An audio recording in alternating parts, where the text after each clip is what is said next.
Another is Farah Diba. She's a PhD holder, and she did her PhD from the University of Sydney.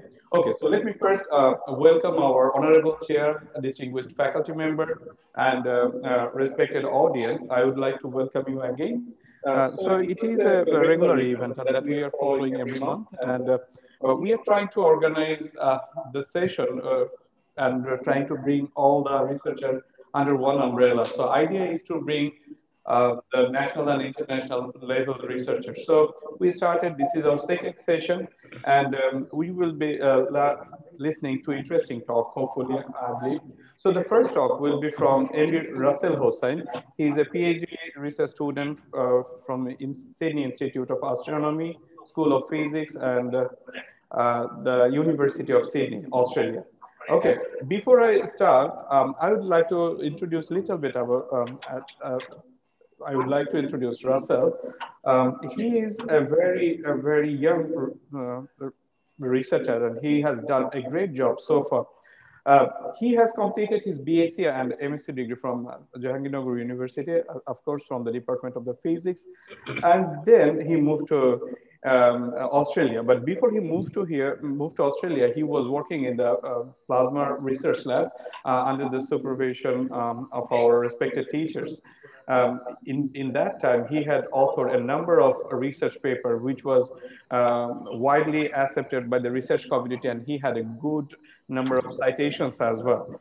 He got a couple of awards, scholarships, especially like the Vice Chancellor Award for the highest contribution in the research in 2016, and then some other scholarship like NIST and so on. So without any further delay, I want to welcome Russell to step on and present to all of us.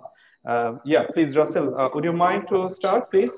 Yeah, thanks a lot, Arif sir, for presenting my biography so nicely. I'm trying to sharing my screen.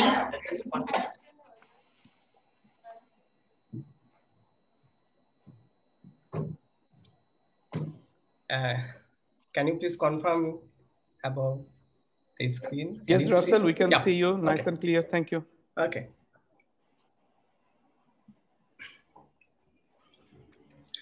So, assalamu alaikum to all.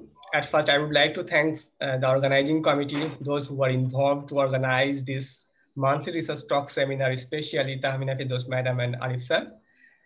Then I would like to thank all of my teachers, because all of your continuous inspirations and right guidelines, now I am here.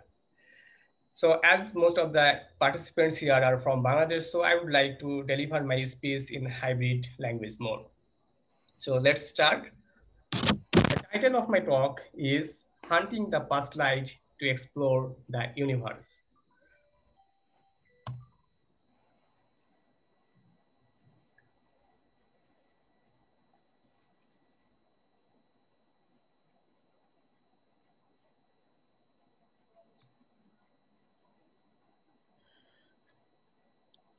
This is a very simple overview of my talk.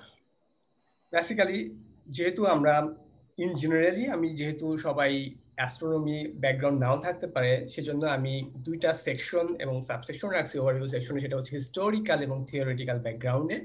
এবং সেই জায়গায় আমি চেষ্টা করব in generally আমার ফিল্ডটাকে উপস্থাপন করার জন্য বা বোঝার জন্য। দেন আমি আমার পিএইচডি রিসার্চ নিয়ে তার রেজাল্ট এবং কনক্লুশন নিয়ে ফাইনালি আমি সেটা নিয়ে আমি ডিসকাস করব। আপনারা দেখছেন আমার টাইটেলে প্রথমেই আছে হান্টিং দ্য পাস্ট লাইট। তার মানে কি? এটা হচ্ছে লাইট মানে একটা ফোটন। সো আমি ফোটনকে হান্ট করব, মানে ফোটনকে আমি ক্যাপচার করব এবং সেই ফোটনের ক্যাপচার করে সেই ফোটনের ইনফরমেশন নেব। সেই ইনফরমেশন দিয়ে আমরা দেখব যে পাস্টে আমাদের ইউনিভার্স কেমন ছিল, যখন যে জায়গায় গ্যালাক্সি আছে সেই গ্যালাক্সিগুলো কেমন আছে, তার স্ট্রাকচারে কোনো পরিবর্তন হচ্ছে কিনা, সেগুলোর ওরিয়েন্টেশনের কোনো পরিবর্তন হচ্ছে কিনা, আমরা খালি চোখে যা দেখি আসলে কি ওই গ্যালাক্সি বা ওই স্টারগুলোর স্ট্রাকচার কিন্তু আসলেই সেরকম কিনা, এরকম নানা কোশ্চেন এবং তার আনসার নিয়ে আমার রিসার্চ এবং theoretical mathematical as well as আমার রেজাল্ট সেকশন নিয়ে আমি আলোচনা করব। তো যেহেতু আমি প্রথমেই বললাম যে হচ্ছে ফোটন, যেহেতু আমি পাস্ট লাইট ক্যাপচার করব বা ফার্স্ট লাইটের ইনফরমেশন নেব। তো ফোটনকে যেহেতু এটা কি ট্রাভেল করে, তার মানে এটার একটা মোশন আছে। যেহেতু মোশন আছে, আমরা চলে যাই একদম হিস্টোরিক্যাল ব্যাকগ্রাউন্ডের একদম প্রারম্ভিক দিকে, যে মোশন আসলে এই মোশন নিয়ে সর্বপ্রথম সবচেয়ে সুন্দরভাবে যে এক্সপ্লেনটা বা এক্সপ্লানেশনটা করেছিল সেটা হচ্ছে স্যার আইজ্যাক নিউটন। এখানে দেখতে পাচ্ছেন যে একটা আমার থার্ড ফিগার মোস্ট রাইট সাইডে একটা ফিগার আছে, ছবি আছে, যেটা একটা বুক, যেটা হচ্ছে ল্যাটিন ভাষাতে তখন তিনি পাবলিশ করছিলেন, ফিলোসফি ন্যাচারালিস প্রিন্সিপিয়া ম্যাথমেটিকা নামে। সেই বইতে তিনি প্রথম গতির সূত্রসমূহ তিনি লিপিবদ্ধ করেন। এবং এটা হচ্ছে ট্রিনিটি কলেজে সামনে আপেল গাছ, যেটা হচ্ছে নিউটনের আপেল গাছের চারা থেকে সংরক্ষণ করে এখনো কেমব্রিজ ইউনিভার্সিটি তার ট্রিনিটি কলেজে এই অ্যাপেল নিউটনস অ্যাপেল ট্রিটা এখন পর্যন্ত রেখে দিয়েছে। বলা বাহুল্য যে নিউটন সাহেব যখন তার এই গতির সূত্রসমূহ লিপিবদ্ধ করতে যান বা লিখতে যান বা আইডিয়াটা আনতে যান, তখন লন্ডনে ছিল প্রচুর প্রবল প্লেগ আক্রমণ। যেমন এখন বর্তমানে আমাদের যেরকম প্যান্ডেমিক করোনার জন্য আমরা বসে আছি, তখন ছিল প্লেগের সময়, প্লেগ প্যান্ডেমিক। তো ওই সময় কি করলো নিউটন, কি করলো, সে তার বাসা থেকে পালিয়ে এসে সে কেমব্রিজ ইউনিভার্সিটিতে যে হোস্টেলগুলো আছে, ছাত্র হোস্টেলগুলো, সেখানে সে অবস্থান করলো। এবং সেখান থেকে সে প্রথম আইডিয়াগুলো, সেখানে যে আপেল বাগান আছে, সেই আপেল বাগান থেকে তার যে কনসেপ্টটা, যে গ্রাভিটি বা এই গতির সূত্রসমূহ, এগুলো তার সম্পর্কে আইডিয়া আসে। এবং সেগুলো পরে অনেক বছর পরে সে বই আকারে লিপিবদ্ধ করে এবং 1686 সালে সে ল্যাটিন ভাষায় এই বুকটা পাবলিশ করেন। তো এই বইতে আরেকটা জিনিস নিয়ে তিনি ব্যাখ্যা করেছেন। তো আমরা সবাই জানি যে তিনি যে বইগুলোতে ব্যাখ্যা করেছেন গতির সূত্রসমূহ, সেই সূত্রসমূহগুলোর মধ্যে প্রথম যে জিনিসটা আমরা করে থাকি সেটা হচ্ছে নিউটন সেকেন্ড ল জিনিসটা নিয়ে আমরা বেশি ডিসকাস করে থাকি। এবং আমরা হর হামেশাই ইউজ করি যে from Newton second law F equals to M A. কিন্তু বেসিক্যালি এই যেটা আমরা লিখি from Newton second law F equals to M A, এটা একটা পার্শিয়ালি কারেক্ট, পুরোপুরি কারেক্ট না। কনসেপ্টগুলো হচ্ছে এই কারণে পুরোপুরি কারেক্ট না, কারণ নিউটন তার যে বইটা ল্যাটিন ভাষায় লিখেছিল, তিনি কখনোই প্রথমে বলেন নাই directly F equals to M A. তিনি বলেছিলেন সেই সেকেন্ড লতে যে ভরবেগের পরিবর্তনের হার। এবং আমরা জানি ভরবেগের পরিবর্তনের হার, ভরবেগ মানে ইটস মাস টাইমস ভেলোসিটি। তো এখন যদি দেখেন, যদি ম্যাস যদি কনস্ট্যান্ট নাই হয়, তাহলে কোনোভাবেই F equals to M A আপনি লিখতে পারবেন না। তো সেজন্যই মোর অ্যাপ্রোপ্রিয়েট ওয়ে হচ্ছে, যখনই আপনি বলবেন Newton second law of motion, তখনই আপনাকে বলতে হবে with constant mass, because with constant mass না হলে পারে কখনোই F equals to M a আসবে না। তো আমরা একটা বেসিক কনসেপ্ট একটা দেখলাম নিউটনস ল থেকে। এই নিউটনস ল গুলো বা মোশন গুলো সর্বপ্রথম 1686 সালে তিনি তার বইতে লিপিবদ্ধ করেন। এবং এটা এখন পর্যন্ত ব্যাপক হারে ব্যবহৃত, মানে আমরা যে নিউটনিয়ান ডাইনামিক যখনই একটা বিশ্লেষণ করতে যাই, সেই মোশনগুলো নিয়ে আমরা ব্যাপক হারে ব্যবহৃত করি এই সূত্রগুলোকে। সেই বইতে তিনি আর একটা সূত্র দিয়েছিলেন, সেটা হচ্ছে ইউনিভার্সাল গ্র্যাভিটেশন ল। সেখানে কি করছেন, যে দুইটা অবজেক্ট লাইক আর্থ, মুন, অথবা আর্থ আর মার্স প্ল্যানেট, অথবা আর্থ অথবা সান, এই দুটো অবজেক্টের মধ্যে কিরকম কোনো ফোর্স রিলেশন আছে কিনা। এবং তিনি সেখান থেকে ইউনিভার্সাল গ্র্যাভিটেশন লটা আনলেন। এবং সেই গ্র্যাভিটেশনাল লটাকে তিনি বললেন যে ইটস ইনভার্স স্কোয়ার ল। এটা ইনভার্স স্কোয়ার ল নামেও পরিচিত। নর্মালি এটা আমরা খুবই কমনলি জানি F equals to gmm by r square. কিন্তু এই আইডিয়াটা নিউটন সাহেব দিয়েছিলেন 1687 সালে। কিন্তু ওই মুহূর্তে রবার্ট হুক দাবি করলেন 1660 সালে তিনি যে বুক পাবলিশ করেছিলেন তিনি একজন ম্যাথমেটিশিয়ান অ্যান্ড ফিজিসিস্ট। তিনি তার বুকে এই ইনভার্স স্কোয়ার ল সম্পর্কে তিনি ডিটেলসে লিখছিলেন। তো সেজন্য বললেন যে তিনি এরকম করে যে নিউটন সাহেব তার হচ্ছে আইডিয়াটা বা তার তত্ত্বটা চুরি করে তার বইতে পাবলিশ করেছেন। পরে এটা নিয়ে অনেক কথা কাটাকাটি, অনেক কিছুই ঘটে। পরবর্তীতে দেখা যায় সায়েন্টিস্টরা যে পর্যায়ে আসে, যে নিউটনের যে বইতে যে ইউনিভার্সাল গ্র্যাভিটেশন লটা যেভাবে আছে এবং রবার্ট হুকের যে ইনভার্স স্কোয়ার ফর্মুলাটা যেভাবে করা আছে, যে নিউটন সাহেব মোর অ্যাকুরেটলি এবং মোর অ্যাপ্রোপ্রিয়েটলি এবং তিনি এক্সপ্লেন করছেন তার বুকে অ্যাবাউট ইউনিভার্সাল গ্র্যাভিটেশন ল সম্পর্কে, যার কারণে সকল ক্রেডিট নিউটনকে এখন পর্যন্ত আমরা দিয়ে থাকি। এটাই হচ্ছে birth of birth of Newtonian mechanics, মানে এই বইটা আসার পর থেকে একটা ফিজিক্স বলেন বা কেমিস্ট্রি বলেন, যে কোনো সেক্টরগুলোতে যে মোশন নিয়ে যেখানে আলোচনা করা হবে, সেটা রকেট সায়েন্স হোক বা যাই হোক না কেন, সবকিছুতেই এই নিউটনিয়ান ডায়নামিক্সটা বড় একটা ভূমিকা পালন করেছিল।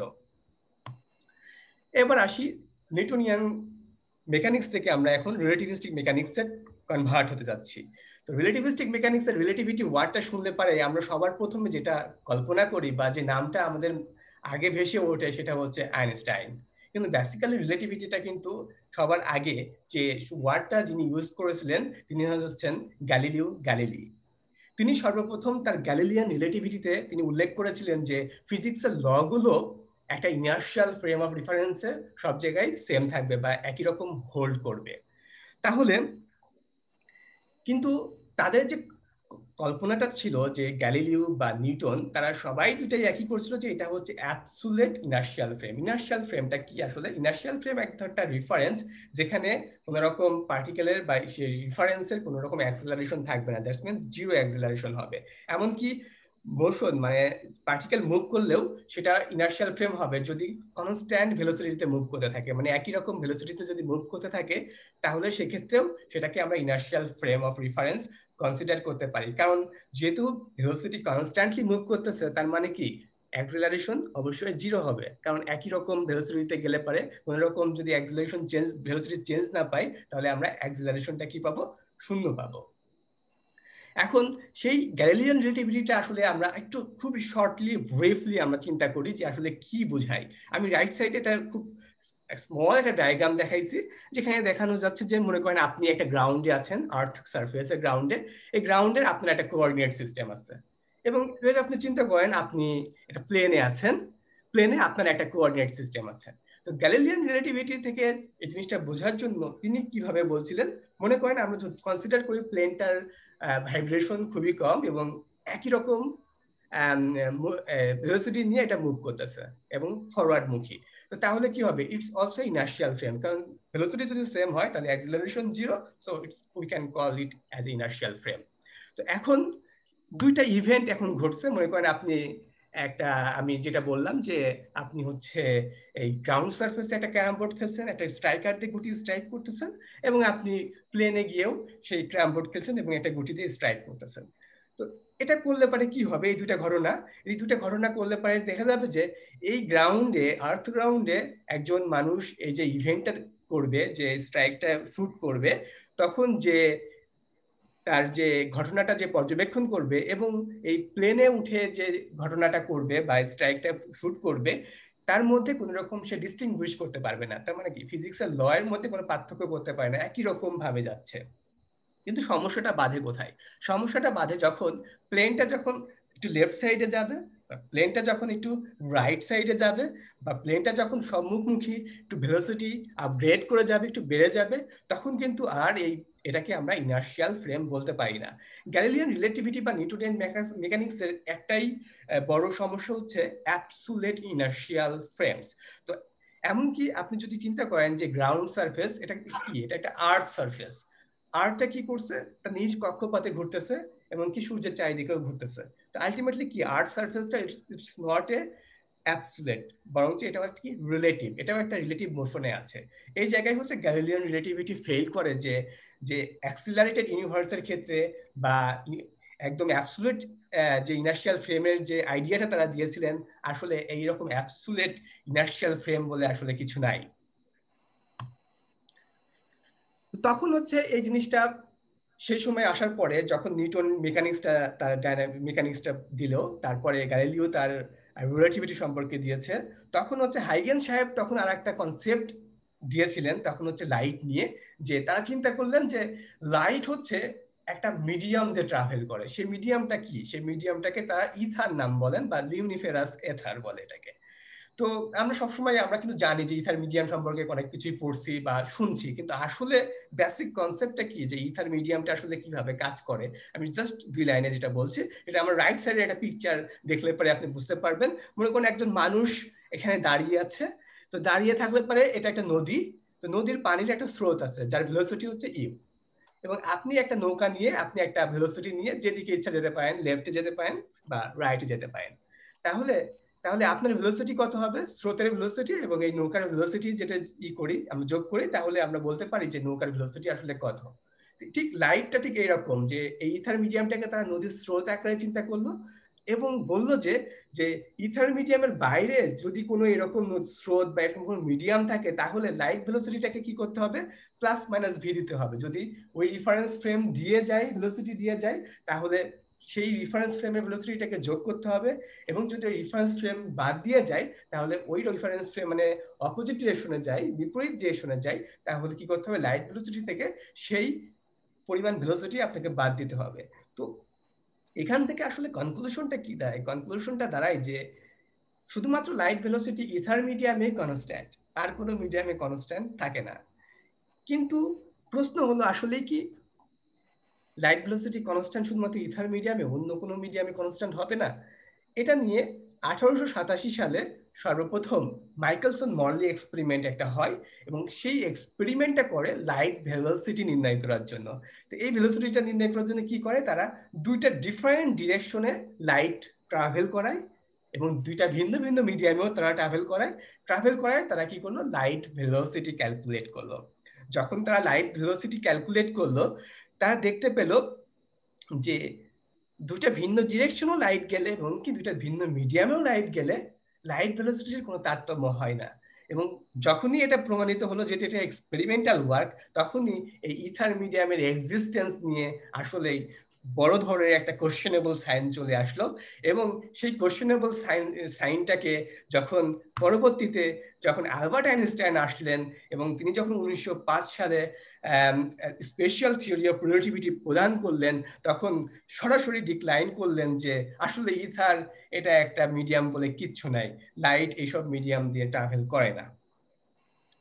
তখন তিনি স্পেশাল থিওরি অফ রিলেটিভিটি 1905 এ যেটা প্রকাশ করলেন, সেখানে তিনি দুইটা পোস্টুলেট দিয়েছিলেন। একটা হচ্ছে লাইট ভেলোসিটি নিয়ে, যে লাইট ভেলোসিটি নিয়ে কি করলেন, তিনি বললেন যে light velocity it's universal constant, যে কোনো মিডিয়ামে লাইট ভেলোসিটি সেম থাকবে। তারপরে কি আরেকটা কোশ্চেন, আরেকটা পোস্টুলেট হচ্ছে তিনি অল রেফারেন্স ফ্রেমে, এটা একদম অ্যাবসলিউট ইনার্শিয়াল হতে হবে এরকম না, অল রেফারেন্স ফ্রেমে ফিজিক্সের ল গুলো কি করতে হবে, ইনার্শিয়াল ফ্রেমগুলোতে ভ্যালিড হতে হবে বা হোল্ড করতে হবে। এই সূত্র দেওয়ার পরে, এই পোস্টুলেটগুলো দেওয়ার পরে সাথে সাথে স্পেশাল থিওরি অফ রিলেটিভিটিতে তিনি ওই যে গ্যালিলিয়ান রিলেটিভিটির যে কনসেপ্টটা তিনি পেয়েছিলেন, ওখান থেকে তিনি আরো কিছু কনসেপ্ট দিলেন।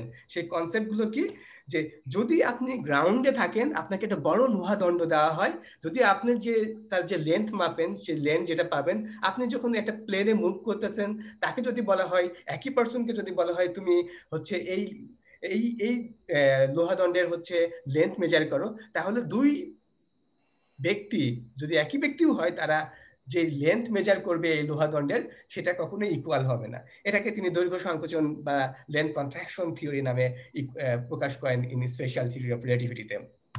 তারপরে কি হতে পারে, এমনকি আপনি গ্রাউন্ডে আছেন, আপনি একটা ইভেন্ট মেজার করলেন, একটা টাইম, এবং যে প্লেনে আছে সে যে টাইমটা মেজার করলো, সেও যে দুইটা টাইমের যে ভ্যারিয়েশনস, এই দুটা ভ্যারিয়েশনস ইকুয়ালি মেজার করতে পারবে না, এটা ভ্যারিয়েশন থাকবে, এটাকে টাইম ডাইলেশন বলে।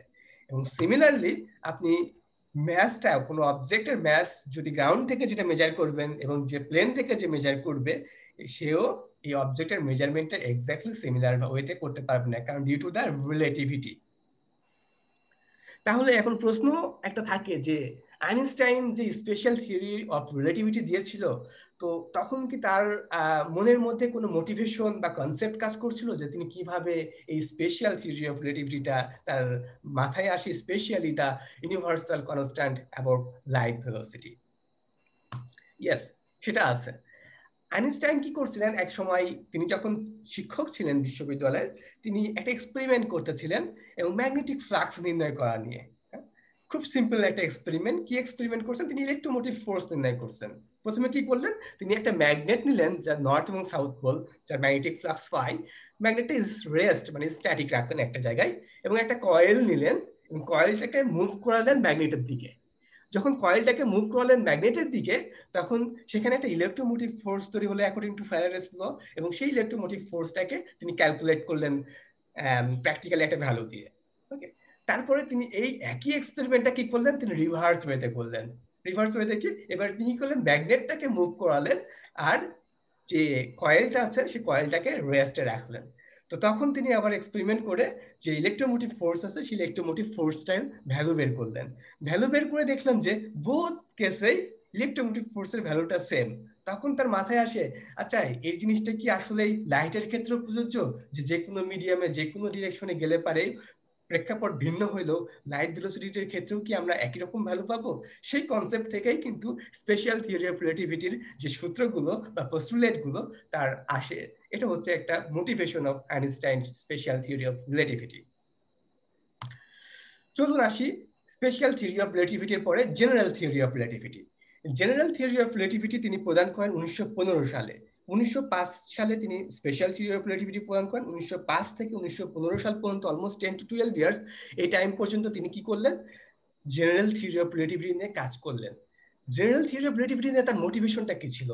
দেখুন, মোটিভেশনটা খুব ইম্পর্টেন্ট যে কোনো রিসার্চের ক্ষেত্রে। তার মোটিভেশনটা ছিল এইরকম যে এই যে নিউটন তার মেকানিক্সে বলেছিল যে ইউনিভার্সাল গ্র্যাভিটেশন লতে যে ইনভার্স স্কয়ার ল, আমরা যেটা বললাম F = gmm/r স্কয়ার, তো এই যে ইনভার্স স্কয়ার ল তিনি দিয়েছিলেন, এখানে তিনি বললেন গ্র্যাভিটি একটা ফোর্স এবং এই ফোর্সটা দুইটা পার্টিকেলের যে ভর আছে তা এবং তার ডিসটেন্সের মধ্যে রিলেটেড আর কি। তো তিনি বললেন কি যে না, basically gravity is not a force. More precisely, gravity is a geometry. জিওমেট্রিটা কি করে?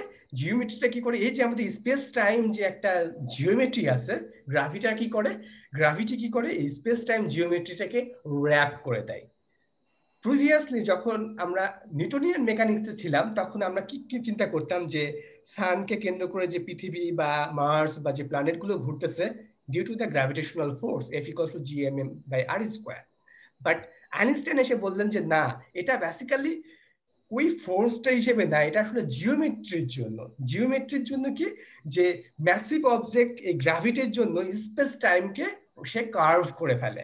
স্পেস টাইম যখনই কার্ভ হয়ে যায় তখন ওই ভরের দরুন, ওই কার্ভের দরুন ওই পার্টিকেল গুলো বা প্ল্যানেট গুলো যেগুলো মার্স আর যেগুলো আছে ওই সানকে কেন্দ্র করে এরকম করে ঘুরতে থাকে।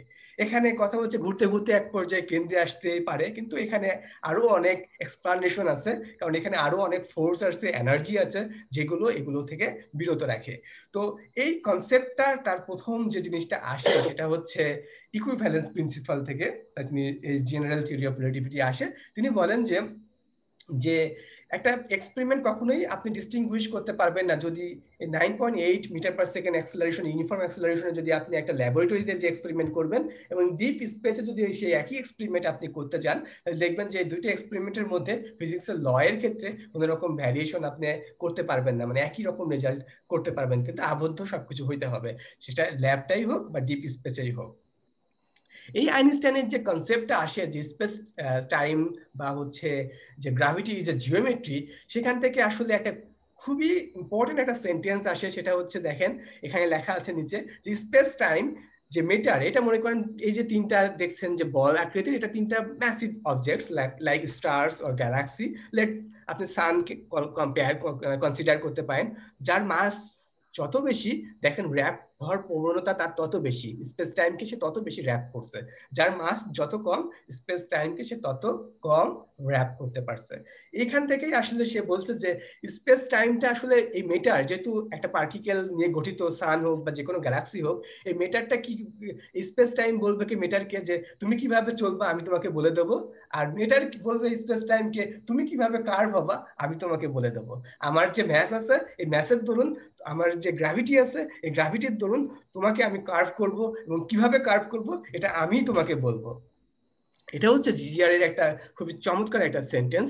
তো তারপরে তিনি 1905 থেকে 1916 সাল পর্যন্ত তিনি হচ্ছে একটা ফিল্ড ইকুয়েশন নিয়ে চিন্তা করেন। সেই মোটিভেশনটা যেটা বললাম যে নিউটনিয়ান যে মেকানিক্সটা থেকে যে মোটিভেশনটা তিনি পেয়েছেন যে ইউনিভার্সাল থিওরি অফ গ্র্যাভিটেশনস, তিনি যে জিওমেট্রি বললেন, সে জিওমেট্রি বলার পরে তিনি মনে চিন্তা করলেন যে এমন একটা ফিল্ড ইকুয়েশন আমরা অ্যাড করতে পারি যে ফিল্ড ইকুয়েশনের নিউটনিয়ান মেকানিক্স এবং রিলেটিভিস্টিক মেকানিক্সকে কম্বাইন করে আমরা ইউনিভার্সের ম্যাস ডিস্ট্রিবিউশন বা এনার্জি কিভাবে ডিস্ট্রিবিউট থাকে বা অন্য কোনো কিছু আরো কিছু আছে কিনা সেগুলো আমরা ডিস্ট্রিবিউট করতে পারি, যার দরুন তিনি একটা ফিল্ড ইকুয়েশন দিলেন। It's a very very highly non linear and complicated equations, যেখানে Ricci curvature tensor, stress energy tensor এবং কসমোলজিক্যাল কনস্ট্যান্ট ল্যামডা বিভিন্ন রকম আছে। আমি ইকুয়েশন নিয়ে বেশি ডিসক্রাইব করবো না বা ইকুয়েশন কিভাবে প্রতিপাদন করে এগুলোর দিকে বেশি যাব না, কারণ এগুলো গেলে পরে ইন্টারেস্ট সবাই হারাই ফেলবে।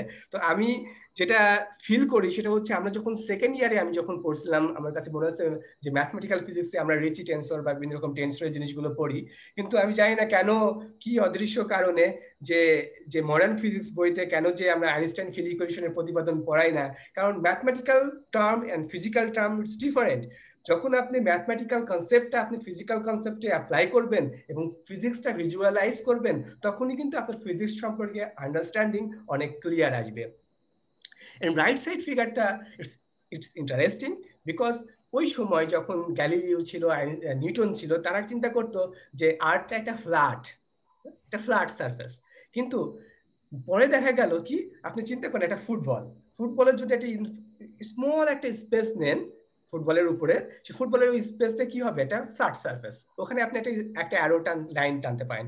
এরকম করে আপনি যদি কন্টিনিউয়াসলি স্মল স্পেস নিতে পারেন ফুটবলের উপরে আপনি এবং কন্টিনিউয়াসলি লাইন টানেন, তখন দেখা যাবে যে এই ফ্ল্যাট স্পেসগুলো ইনফাইনিটি স্মল বা মাইক্রোস্কোপিক্যালি ফ্ল্যাট মনে হলো, ম্যাক্রোস্কোপিক্যালি যখন আপনি লাইন টানবেন দেখবেন যে প্রত্যেকটা লাইনগুলো একটা কার্ভ আকৃতি ধারণ করছে।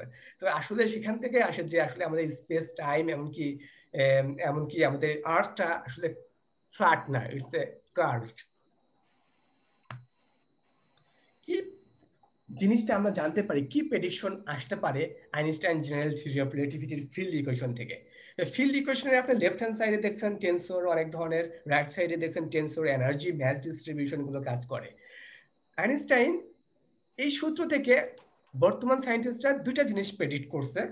তার মধ্যে একটা জিনিস হচ্ছে যে তারা যখন শুদ্ধি পরীক্ষা করে একটা ইকুয়েশনের, শুদ্ধি পরীক্ষাটা কিভাবে, যে লেফট সাইডে তারা এনার্জি ডিস্ট্রিবিউশন বের করলো, রাইট হ্যান্ড সাইডের ইকুয়েশনে এনার্জি ডিস্ট্রিবিউশন বের করলো এবং দেখলো যে এনার্জি ডিস্ট্রিবিউশনের অনেক তফাৎ, কিন্তু ইকুয়েশন শুদ্ধি হইতে গেলে পরে কি হইতে হবে, যে লেফট সাইডের এনার্জি রাইট সাইডের এনার্জি সেম হইতে হবে, তাহলে তো শুদ্ধি হবে। সেজন্য কি হলো, এটা হচ্ছে একটা এনার্জি গ্যাপ পাওয়া গেল। এবং যখন ম্যাস ডিস্ট্রিবিউশন নিয়ে আবার ওই জিনিসটা পরীক্ষা করতে গেল, তখন দেখা গেল ম্যাস ডিস্ট্রিবিউশনেরও একটা গ্যাপ পাওয়া গেল, যে লেফট সাইডের ম্যাস ডিস্ট্রিবিউশন আর রাইট সাইডের ম্যাস ডিস্ট্রিবিউশন সেম না। এই যে একটা ইনভিজিবল ম্যাস ডিস্ট্রিবিউশন যেটা সম্পর্কে আমরা জানি না, এই যে একটা ইনভিজিবল এনার্জি ডিস্ট্রিবিউশন যেটা সম্পর্কে আমরা জানি না, পরবর্তীতে সায়েন্টিস্টরা সেই দুইটা জিনিসকে দুইটা নামে কল করলো, একটাকে বলা হয় ডার্ক ম্যাটার আর একটাকে বলা হয় ডার্ক এনার্জি। তো ডার্ক ম্যাটারটাকে যদি সংজ্ঞায়িত করা হয়, স্টিল ইটস এটা নিয়ে এখন পর্যন্ত গবেষণা চলছে, আনসলভ মিস্টারি, আনসলভ ফিজিক্স এটা। তো ডার্ক ম্যাটারের যদি সংজ্ঞা করতে হয় এক্ষেত্রে বলা হয় যে এরকম, যে ডার্ক ম্যাটার আসলে গ্রাভিটির সাথে এমন একটা ম্যাটার যেটা গ্রাভিটির সাথে ইন্টারেক্ট করে কিন্তু কোনো প্রকার লাইটের ইমিশন, অ্যাবজর্পশন বা রিফ্লেকশন ঘটায় না। আর ডার্ক এনার্জিটা কি করে, ডার্ক এনার্জিটা হচ্ছে এমন একটা এনার্জি যার দরুন স্টিল নাও ইউনিভার্সটা ক্রমান্বয়ে বৃদ্ধি পাচ্ছে, এক্সপ্যান্ড করছে। ওকে, তো এই কনসেপ্টগুলোর উপর ভিত্তি করে সায়েন্টিস্টরা টোটাল ইউনিভার্সের যে মেটার ডিস্ট্রিবিউশন গুলো আছে তার উপর বেস করে তিনটা ভাগে ভাগ করে, যে আমরা যে অর্ডিনারি বা নর্মাল মেটার গুলো চিন্তা করি সেগুলো পরিমাণ হচ্ছে 4.6%, এখানে যদিও ফ্র্যাকশন দেওয়া নাই, এবং ডার্ক ম্যাটার এন্ড ডার্ক এনার্জির পরিমাণ ইজ হিউজ 21 to 74%। তো সেজন্য বলে যে আমাদের ইউনিভার্সটা এখন ডার্ক এনার্জি ডোমিনেটেড ইউনিভার্স। তো এই ফিল্ড ইকুয়েশনস আমাদের ইউনিভার্সের এক্সপানশনটাকে বা ইউনিভার্সের ম্যাস কিভাবে ডিস্ট্রিবিউটেড হয়েছে, এনার্জি কিভাবে ডিস্ট্রিবিউটেড হয়েছে, এগুলো খুব চমৎকার ভাবে ভিজুয়ালাইজ করাতে পারে। এটা একটা হিস্টোরি অফ দ্য ইউনিভার্স, যে আফটার বিগ ব্যাং এর পরে ইউনিভার্সের যে স্টেজগুলো কি পর্যায়ে ছিল। বিগ ব্যাং এর পরে প্রথম যেটা নিয়ে আমরা স্টাডি করতে পারি এই স্টেজটা, এটাকে বলা হয় কসমিক মাইক্রোওয়েভ ব্যাকগ্রাউন্ড, এখান থেকে রেডিয়েশন প্রচুর পরিমাণ আসে। তারপরে যে স্টেজটা হচ্ছে মেটার ডোমিনেটেড ইউনিভার্স, এটাকে আমরা বলতে পারি রেডিয়েশন ডোমিনেটেড ইউনিভার্স, এটাকে বলতে পারি মেটার ডোমিনেটেড ইউনিভার্স, এবং এটা বলতে পারি যেটা এখন কারেন্ট পর্যায়ে, যেটা এখন টুডের ইউনিভার্স, এটাকে বলা হয় হচ্ছে ডার্ক এনার্জি ডোমিনেটেড ইউনিভার্স। এবং পিছনে যে তিনটা জিনিস আছে, এটা এত ইনফ্লেশনের পরে এত হায়ার অর্ডার পার্টিকেল ফিজিক্স নিয়ে কাজ করা হয় যে এটাতে কোয়ার্ক, গ্লুয়ন, খুবই ফান্ডামেন্টাল কম্পোনেন্ট অফ পার্টিকেল নিয়ে এখানে আলোচনা করা হয়। যার কারণে যারা পার্টিকেল ফিজিক্স তারা এই কসমিক মাইক্রো ব্যাকগ্রাউন্ডের আগে এই জায়গায় নিয়ে গবেষণা করে, এবং যারা কসমোলজিক্যাল বা অ্যাস্ট্রোনমার তারা কি করে, এই কসমিক মাইক্রো ব্যাকগ্রাউন্ড থেকে এই বর্তমান যে পৃথিবীর অবস্থা বা ইউনিভার্সের যে অবস্থা সেটা নিয়ে গবেষণা করে। আর কি প্রেডিকশন করতে পারে? The existence of black hole. যখনই আপনি ম্যাস ডিস্ট্রিবিউশন জানবেন, এনার্জি ডিস্ট্রিবিউশন জানবেন ইউনিভার্সের by using Einstein field equation, তখন আপনি কি করতে পারবেন, কিছু প্রেডিকশন আসে যে কিছু কিছু জায়গায় এত পরিমাণ গ্র্যাভিটেশনাল পুল পাওয়া যায় যে কোনো কিছু ইভেন লাইট পর্যন্ত সে জায়গা থেকে বের হতে পারে না, সেটাকে বলা হয় ব্ল্যাক হোল। এখন আগে কি করা হতো যে হচ্ছে থিওরি এবং এক্সপেরিমেন্ট ছাড়া কোনো কিছু মাঝখানে ছিল না, কিন্তু থিওরি এবং এক্সপেরিমেন্টের মধ্যে মাঝখানে এখন আসছে simulation and computation. It's very important because এখন তিনটাকে কম্বাইনলি যদি মেলে যখন গ্রাফ করব, যখন কম্বাইনলি যখন গ্রাফিক্যালি যখন ভ্যালুগুলো সেম আসবে, তখনই আমরা বলতে পারি যে থিওরিটা বা যদি থিওরি এবং এক্সপেরিমেন্ট ইজ ভ্যালিড, আদারওয়াইজ আমাদের রেজাল্ট কখনোই ভ্যালিড হবে না। তো সেজন্য আমরা কি করি, একটা মক ইউনিভার্স তৈরি করি, ইউনিভার্স যেটা হচ্ছে আইনস্টাইন ফিল্ড ইকুয়েশন ভ্যালিডিফাই করে, যেটা আইনস্টাইনের mass distribution, energy distribution verify করে, সেখান থেকে কি করে সিমুলেটেড করে এখানে সায়েন্টিস্টরা কি করছে যে ব্ল্যাক হোলের যে স্ট্রাকচারটা কেমন হবে, সিমুলেটেড স্ট্রাকচারটা করছে অনেক বছর আগে, 30 বছর আগে থেকে এটা সিমুলেটেড ইউনিভার্সে ব্ল্যাক হোলের স্ট্রাকচারটা কেমন হবে এটা করছে। এবং রিসেন্টলি যেটা অবজারভেশনালি যেটা প্রুভ করছে যে ইমেজ রিকনস্ট্রাকশনের মাধ্যমে ইভেন্ট হরাইজন টেলিস্কোপ, এটা হচ্ছে যে প্রকৃত স্ট্রাকচার অফ ব্ল্যাক হোল। তবে আমি বিলিভ করি যে এটা সবেমাত্র শুরু। ইভেন্ট হরাইজন টেলিস্কোপ আরো ইমেজ দিবেন এবং আলটিমেটলি তারা সিমুলেশন রেজাল্টের সাথে একদমই মিলে যাবে যে আসলে ব্ল্যাক হোলের স্ট্রাকচারটা কেমন ছিল বা কেমন হবে। আর কি ফাইন্ডিং করে, এই যে ইউনিভার্সের ম্যাস ডিস্ট্রিবিউশন আছে, এবং ম্যাস ডিস্ট্রিবিউশনের জন্য আমরা দেখলাম যে কি স্পেস টাইম র্যাপ করে। স্পেস টাইম যদি র্যাপ করে তাহলে ফোটনগুলো কি করবে, স্পেস টাইমটাকে ফলো করবে। স্পেস টাইম যদি ফোটন ফলো করে তাহলে ফোটন কিন্তু কখনোই আর স্ট্রেট লাইনে থাকবে না। তো কি হবে, ফোটন কি করবে, কার্ভড পাথ ফলো করবে। আমার রাইট সাইডে একটা আছে, এটা সিমুলেটেড একটা ইউনিভার্স। এখানে যে রেড যে কম্পোনেন্ট গুলো আছে এগুলো cluster, galaxies, stars etcetera, dark matters etcetera. এবং এই যে লাইনগুলো দেখছেন এই তিনটা লাইন হচ্ছে একটা ফোটনকে শুট করা হয়েছে। এবং সেই ফোটন যখন ট্রাভেল করছে due to the mass distribution of large scale structures, galaxy clusters, photon কিন্তু আর স্ট্রেট পথে নাই, দেখেন সে কার্ভ পথ ফলো করছে, নট এ স্ট্রেট পাথ। তাহলে এখন বলা হতে পারে যে ফোটন কিভাবে শুট করবো, এটা কিভাবে সম্পর্কে জানবো আমরা থিওরিটিক্যালি, যে আমরা কিন্তু সবাই পড়ে আসছি, যেমন ছোটবেলায় 9-10 আমার মনে হয় যে প্লাসের গতিপথ বা ইন্টারমিডিয়েটে প্যারাবোলা, এবং একটা প্যারাবোলিক ইকুয়েশনের সাহায্যে আমরা সেই প্যারাবোলা সেটা প্রমাণ করেছি।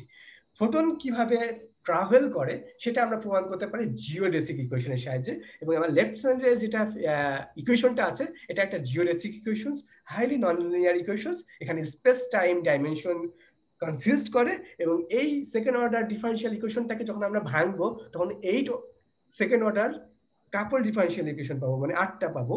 সেই 8টা ইকুয়েশনকে যদি আমরা একই টাইমে কাপললি ইন্টিগ্রেট করতে পারি তখনই আমরা লাইট কিভাবে ট্রাভেল করে স্পেস টাইমে আমাদের ইউনিভার্সে সেটার পাথ আমরা পাবো, এবং সেই পাথটাকে আমরা তখন প্রপাগেট করে দেখতে পারবো যে লাইট কিভাবে ট্রাভেল করে। এবং যখন প্রপাগেট করে দেখবো যে লাইট ট্রাভেল কিভাবে করছে, তখন দেখবো যে due to the mass distributions Einstein's field equations, light is not travel straight line, rather it's travel curve path.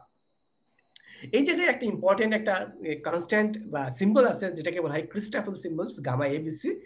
ক্রিস্টাফল symbols একটা হচ্ছে, এটাকে ম্যাথমেটিক্যাল ভাষায় এটাকে বলা হয় কি মেট্রিক কানেকশনস। আপনার যে স্পেসে যে মেট্রিক আছে সেই মেট্রিক কানেকশন করে। আরো মোর ক্লিয়ারলি, মোর সহজ ভাষায় বলতে গেলে পারে ক্রিস্টাফল সিম্বল কি করে, ধরুন আপনি এখন ঢাকায় যাবেন, তো আপনি নবীনগর পর্যন্ত চেনেন, তো আপনি এখন গাড়িতে করে নবীনগর আসলেন, নবীনগর আসার পর একজনকে বললেন যে আমি ঢাকা মিরপুর 1-এ যাব, কিভাবে যাব? সে বলল যা তুমি হচ্ছে আগে সাভার যাও, সাভার থেকে তারপর আরো যেতে হবে। তো আপনি তারপরে কি করলেন, সাভারে গেলেন, সাভার থেকে কি করলেন, সে বলল যে তুমি টেকনিক্যাল যাও, টেকনিক্যাল থেকে তারপর আরেকটু যেতে হবে। তারপরে আপনি শোনার পরে কি টেকনিক্যাল বলতে গেলেন, ওখানে আরেকজনকে জিজ্ঞেস করলেন, সে বলল যে মিরপুর 1 যেতে গেলে লেফটে যেতে হবে, এদিকে গেলে পাই তুমি মিরপুর 1 পাবা। তখন কি হবে, আপনি মিরপুর 1-এ গেলেন। এই ক্রিস্টাফল সিম্বল গুলো হচ্ছে ঠিক একই রকম ভাবে কাজ করে।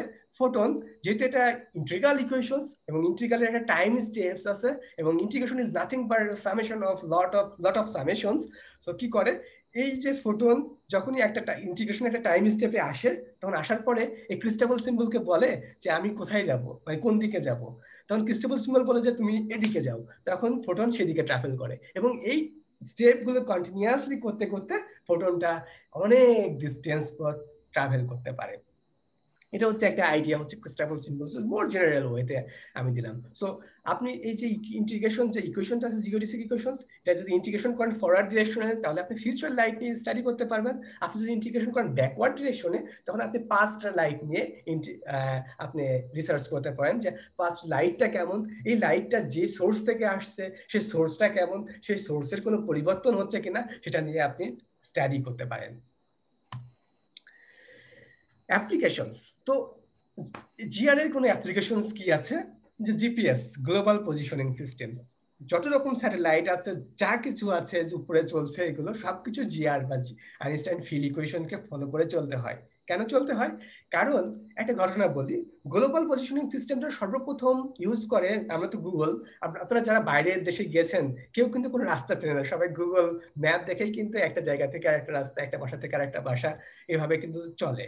তো এই যে ইউএস মিলিটারি সর্বপ্রথম যে গ্লোবাল পজিশনিং সিস্টেমটা তারা ইউজ করে, তারা কি করলো, প্রথমে তারা নিউটনিয়ান মেকানিক্স দিয়ে গ্লোবাল পজিশনিং সিস্টেমটা তৈরি করলো এবং করার পরে একটা লার্জ ডিস্টেন্সে তারা কি করলো, একটা ব্রিজ নির্মাণ করলো এবং তারা একটা হেলিকপ্টার পাঠালো যে এই পজিশন ধরে তুমি যাবা, গেলে পারে এবং এই ব্রিজটাকে ধ্বংস করতে পারে কিনা সেটা দেখবে।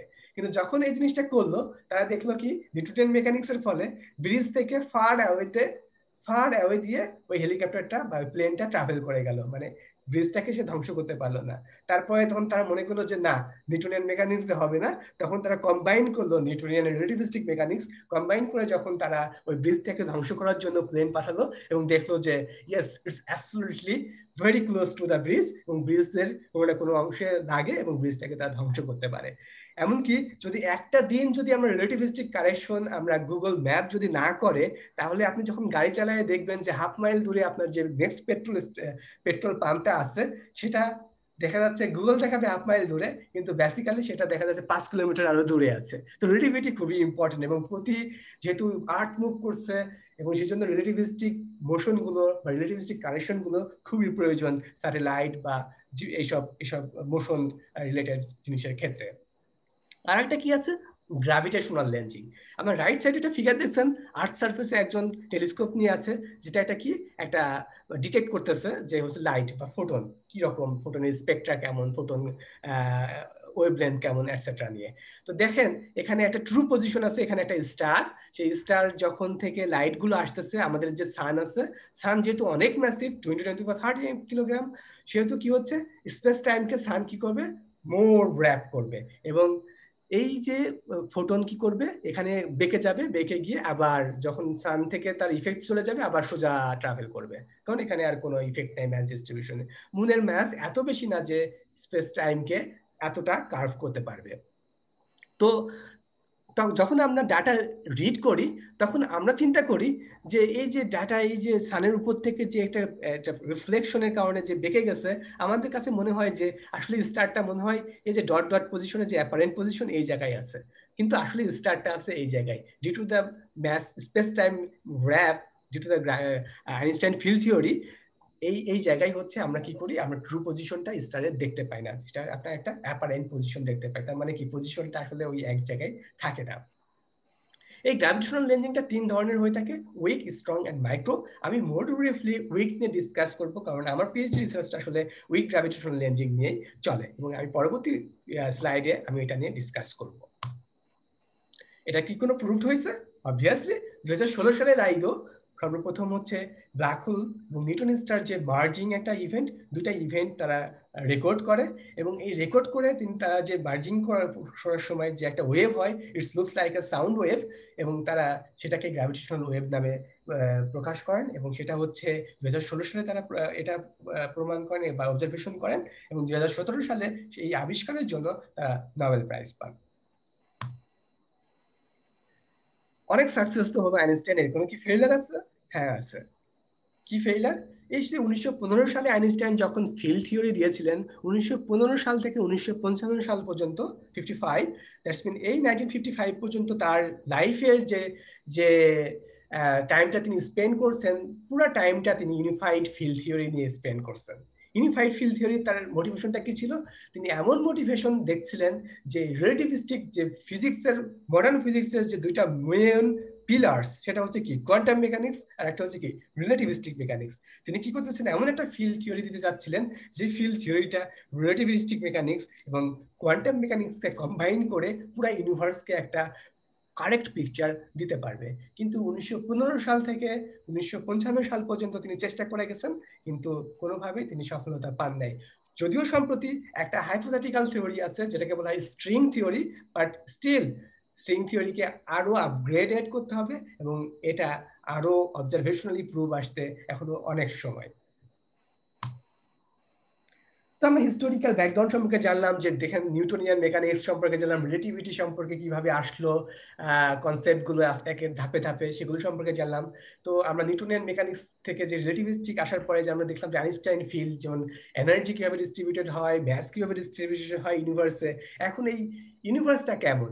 এটা কি static or it's a vibrating, okay, or it's expanding. তো এখান থেকে এই এক্সপ্যান্ডিং কিনা সেটা ইউনিভার্সটা বোঝার জন্য প্রথম যে ইকুয়েশনটা দেন ফ্রিডম্যান, সেটাকে ফ্রিডম্যান ইকুয়েশন নামে পরিচিত, এই ইকুয়েশনটা দেন ফ্রিডম্যান সাহেব। তো ফ্রিডম্যান যে ইকুয়েশনটা দেন, এটা হচ্ছে স্কেল ফ্যাক্টর। স্কেল ফ্যাক্টরটা কি? স্কেল ফ্যাক্টরটা হচ্ছে ম্যাথমেটিক্যাল বা ফিজিক্যাল ভাষা থেকে আমি খুব সহজভাবে বলি, মনে করেন দুইটা গ্যালাক্সির মধ্যে একটা ডিস্টেন্স আপনি মেজার করলেন আজকে, যে এই গ্যালাক্সি থেকে আর একটা গ্যালাক্সির ডিস্টেন্স হচ্ছে এত। এখন মনে করেন 3 বছর পরে আপনি ঠিক সেই একই টাইমে একই পিরিয়ডে ওই দুইটা গ্যালাক্সির যখন ডিস্টেন্স মেজার করলেন, তখন আপনি আরেকটা ডিস্টেন্স পেলেন। এই যে টাইম একটা ভ্যারিয়েশন, দুটা ডিস্টেন্স যদি হচ্ছে আপনি রেশিও করেন, তাহলে কি পাবেন? যদি ইউনিভার্স যদি স্ট্যাটিক হয়, তাহলে কি হবে? দুইটা রেশিও কি হবে? 1 হবে।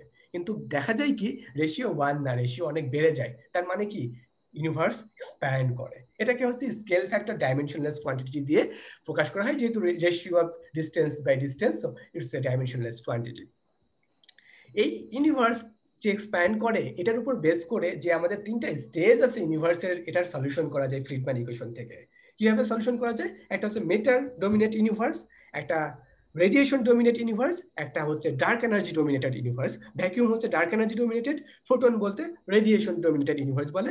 এবং এই ইকুয়েশনে সলভ করে আমরা একটা সলিউশন আনতে পারি যে মেটার ডোমিনেটেড ইউনিভার্সের ক্ষেত্রে স্কেল ফ্যাক্টর কেমন ছিল, রেডিয়েশন ডোমিনেটেড ক্ষেত্রে স্কেল ফ্যাক্টর কেমন ছিল, বা ভ্যাকিউম ডোমিনেটেড ইউনিভার্সের ক্ষেত্রে স্কেল ফ্যাক্টর কেমন ছিল।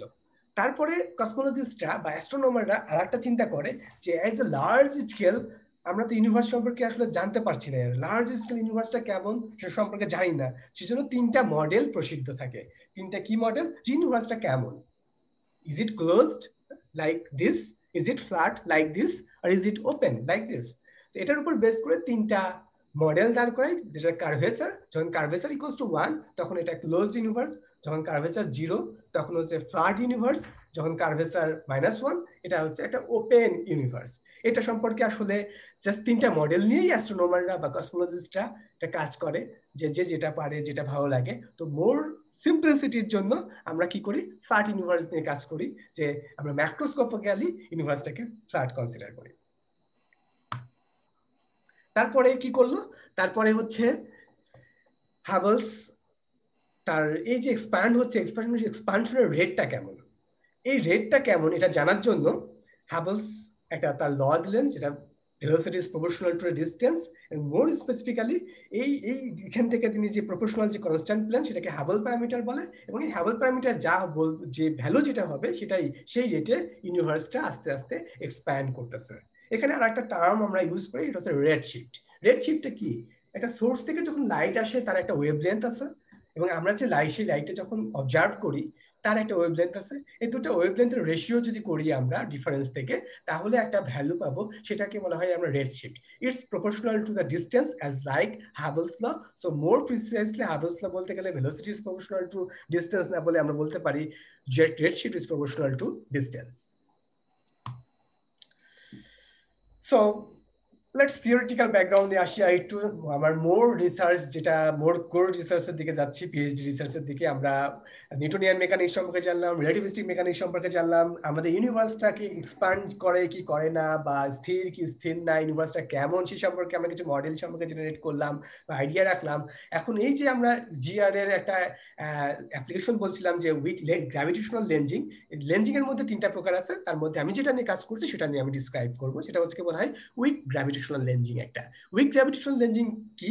এটা হচ্ছে স্লাইড চেঞ্জ অফ ডিস্টরশন। কিভাবে ডিস্টরশন হয়? এই যে একটা ফিগার আছে সেটাতে দেখেন, এই যে একটা সার্কুলার শেপ, এখানে একটা সোর্স আছে, সোর্স থেকে লাইট যদি সোজাসুজি আসে কোন রকম ডিস্টারবেন্স ছাড়া, তাহলে কি করবো আমরা, যে অবজার্ভ করবো লাইটটা, যেটা এক্স্যাক্টলি সার্কুলার। কিন্তু এই যে জিআর বলছে, কি বলছে, যে স্পেস টাইম র্যাপ করে, যে আমাদের এখানে যে লার্জ স্কেল স্ট্রাকচার থাকে বড় বড়, তখন কি হবে, যে র্যাপ করার কারণে ফোটন একটু বেঁকে আসবে। বেঁকে আসলে পারে কি হবে, যে আমরা যে সার্কুলার শেপটাকে আমরা কি করবো, more precisely not a circular, more precisely it's a elliptical shape আকারে দেখবো। এই যে slide change of distortion of the image সোর্সের, এটাকে বলা হয় weak gravitational lensing. Weak gravitational lensing এর 3টে স্ট্যাটিস্টিক্যাল কোয়ান্টিটি আছে। একটা কনভার্জেন্স, যেটা integrated mass density line of sight. Line of sight বলতে তুমি যেদিকে তাকাবা সেটাই হচ্ছে তোমার লাইন অফ সাইট ইউনিভার্সের দিকে। এবং আর 2টা জিনিস আছে, সেটা হচ্ছে ম্যাগনিফিকেশন এবং শিয়ার। এটা খুবই ইন্টারেস্টিং। খুব সহজ ভাষায় বলতে গেলে ম্যাগনিফিকেশনটা কি, এই যে সোর্সটা থেকে লাইট আসতেছে, সেই সোর্সটা কি ম্যাগনিফাইড দেখছি আমরা না ডিম্যাগনিফাইড দেখছি, মানে বড় দেখছি বা ছোট দেখছি। শিয়ারটা কি? শিয়ারটা যে এই যে বড় ছোট হওয়ার কারণে যে ইলিপস হলো, ইলিপসের যে সেমি মেজর বা সেমি মাইনর এক্সিস আছে, সেখানে যে ওরিয়েন্টেশন আছে, এই ওরিয়েন্টেশনের কোনো চেঞ্জ হচ্ছে কিনা, আমরা যে স্ট্রাকচারটা দেখছি গ্যালাক্সি বা গ্যালাক্সি ক্লাস্টার্স বা হোয়াট এভার যে অ্যাস্ট্রোফিজিক্যাল অবজেক্টস গুলো, সেগুলোর কোনো চেঞ্জ হচ্ছে কিনা বা এই ওরিয়েন্টেশনের, সেটা আমরা শিয়ার দিয়ে মেজার করতে পারি। আইডিয়া। সো যে কোনো রিসার্চের ক্ষেত্রে কিন্তু কোশ্চেনস ইজ ইম্পর্টেন্ট, খুবই ইম্পর্টেন্ট। কোশ্চেনস যত থাকবে আপনার মনে, তত কিন্তু আপনি ডাইভার্সন আনতে পারবেন কাজে, তত বেশি আপনি কাজ করতে পারবেন। তো প্রথম যে কোশ্চেনটা আমার যেটা আসছিল, যে লাইট পাথ কি স্ট্রেট পাথে চলে কিনা, আমরা জিআর কে কিভাবে ভ্যালিডিফাই করতে পারি, এখানে আমাদের গ্যালাক্সির শেপগুলো আমরা যেভাবে দেখি আসলেই কি সেটা আসলেই কি সেভাবে আছে কিনা, আমাদের কসমিক স্ট্রাকচারের জন্য লাইটের কোনো ইফেক্ট পড়ে কিনা, আমাদের লোকাল এনভায়রনমেন্টের কি ইফেক্ট আছে, আমরা এই ভ্যালুগুলো স্ট্রাকচারগুলো কি কোনোভাবে ম্যাপ করতে পারি না, এরকম অসংখ্য কোশ্চেনগুলো থেকে আমার পিএইচডির যে কাজটা, সে কনসেপ্টটা আসে। তাহলে আসি খুব ডিটেলসে। প্রথমে আসি যে আমরা যেহেতু লাইট ট্রেস করব, সো কি লাইট ট্রেস করতে পারে আমাকে কি যে ইকুয়েশনটা সলভ করতে হবে, সেটা কি জিওডেসিক ইকুয়েশনস এবং ব্যাকওয়ার্ড ডিরেকশনস। এবং তার জন্য আমাকে একটা রে ট্রেসিং অ্যালগরিদম ডেভেলপ করতে হবে। এই রে ট্রেসিং অ্যালগরিদমটা আমরা 2টা পার্টে বিভক্ত করছি। প্রথম পার্টে শুধুমাত্র ফোটন পাথের ইনফরমেশন স্পেস টাইমে সলভ করে, এবং দ্বিতীয় পার্টে কি করে, এটা হচ্ছে একটা electrical ellipse fitting algorithm. In combinedly total যদি আমরা পাইথন ল্যাঙ্গুয়েজে আমরা করা হয়েছে, যে স্ক্রিপ্টের অলমোস্ট 1000 লাইন্স একটা কোড, বিগ লাইন্স। আমার অলমোস্ট 2 ইয়ার্স লাগছে এই কোডটা ডেভেলপ করতে। তারপরে আমরা যে রেজাল্টটা পাচ্ছি, রেজাল্ট অ্যানালাইসিস করতে খুবই ভেরি ইন্টারেস্টিং, এবং আশা করি এটা অবজারভেশনাল অ্যাস্ট্রোনমিতে বড় একটা প্রভাব বিস্তার করবে আমাদের এই রেজাল্টটা। তো এই রেজাল্টটার ক্ষেত্রে আমরা খুব একটা ইনোভেটিভ আইডিয়া ইউজ করছি। সবাই কি করতো, যে একটা সিঙ্গেল ফোটনকে ট্রাভেল করে এগুলোর ক্যারেক্টারিস্টিক্স, যে কনভার্জেন্স, ম্যাপিং, জাস্টমেন্ট, শিয়ার, ম্যাগনিফিকেশন করে, আমরা কি করছি, যে আমরা একই সাথে একটা সার্কুলার শেপ দিয়ে ফোটন ট্রাভেল করাইছি। এই যে একটা বান্ডিল অফ ফোটন দিয়ে একটা সার্কুলার শেপ দিয়ে করাইছে।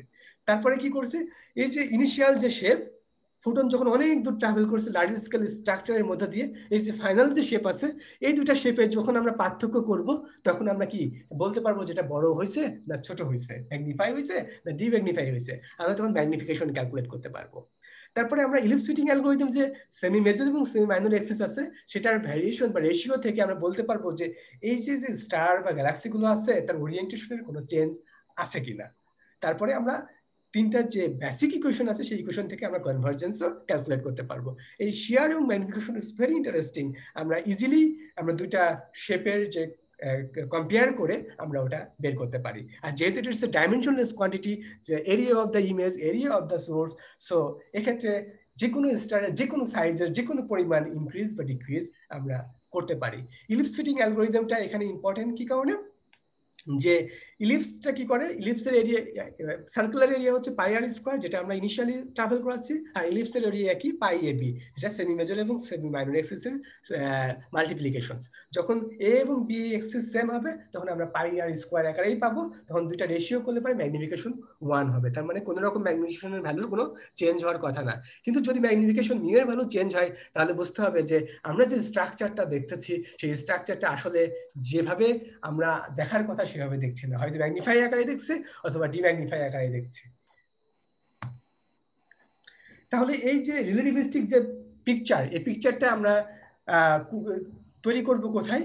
সেই পিকচারটা তৈরি করব হচ্ছে আমরা হচ্ছে যে সিমুলেশনটা ইউজ করছি, যে সিমুলেটেড যে ইউনিভার্স, সেটা হচ্ছে যে সফটওয়্যারটা ইউজ করছি সেটা জিওভলিউশন 1.2, এবং এই সফটওয়্যারের মাধ্যমে আমরা একটা কিউবিক একটা সিমুলেশন ভলিউম তৈরি করেছি, এবং সেখানে একটা মক ইউনিভার্স তৈরি করেছি, এবং সেই মক বা ফেক ইউনিভার্সের মধ্যে দিয়ে আমরা ফোটন ট্রাভেল করেছি, এবং ট্রাভেল করাই দেখাইছি যে এখানে যেরকম হবে, যদি জিআর সঠিক হয় তাহলে অবভিয়াসলি আমাদের যে রিয়েল ইউনিভার্স আছে সেই রিয়েল ইউনিভার্সের সেই জিনিসটা ঘটবে।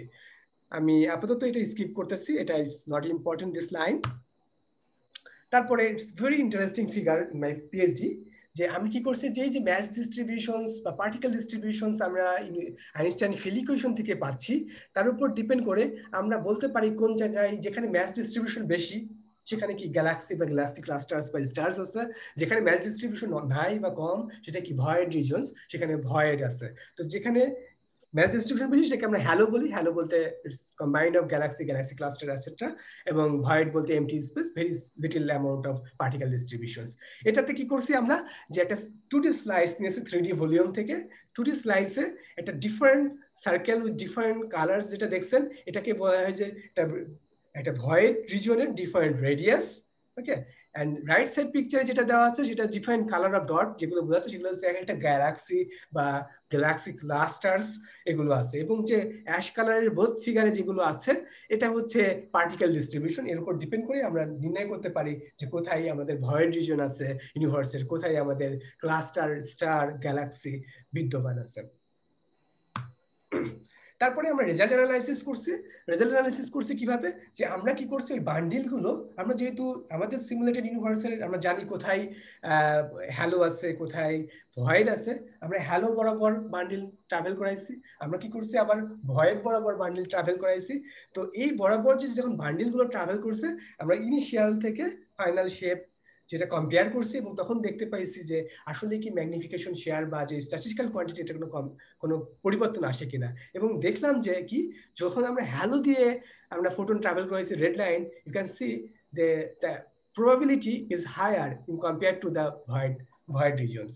তার মানে কি, কেন এই জিনিসটা হায়ার হবে, কারণ কি যে ভয়েড রিজনে পার্টিকেল ডিস্ট্রিবিউশন কম, হ্যালো রিজিয়নে পার্টিকেল ডিস্ট্রিবিউশন বেশি, and according to Einstein field theory যে ম্যাস ডিস্ট্রিবিউশন যেখানে যার যত বেশি সেই জায়গায় সেই ইউনিভার্সের যে স্পেস টাইমটাকে সে কি করবে তত র্যাপ করবে, র্যাপ করলে পরে আমরা তত ম্যাগনিফাই ইমেজ দেখতে পারবো, যার কারণে আমরা হ্যালো রিজিয়নে হায়ার ভ্যালুস অফ কনভার্জেন্স পাইছি, বাট ভয়েড রিজিয়নে আমরা lower in compare to halo region lower value of convergence পেয়েছি। আমরা যদি ক্লাস্টারিং করি যে ডিফারেন্ট রেডিয়াস ভয়েড নিয়ে, সেখানে দেখা যায় যে যদি ভয়েডের রেডিয়াস অনেক বড় হয় তাহলে হচ্ছে আমরা বেশি ডিম্যাগনিফাই ইমেজ পেয়েছি, এবং ভয়েডের রেডিয়াস যত কম হবে তত বেশি ম্যাগনিফাই ইমেজ পেয়েছি। Similarly for shear that's mean ওরিয়েন্টেশনের ক্ষেত্রেও আমরা দেখছি যে একটা বড় রকমের পরিবর্তন পাওয়া গেছে। Just figure characteristics is different due to we consider the absolute value of shear here.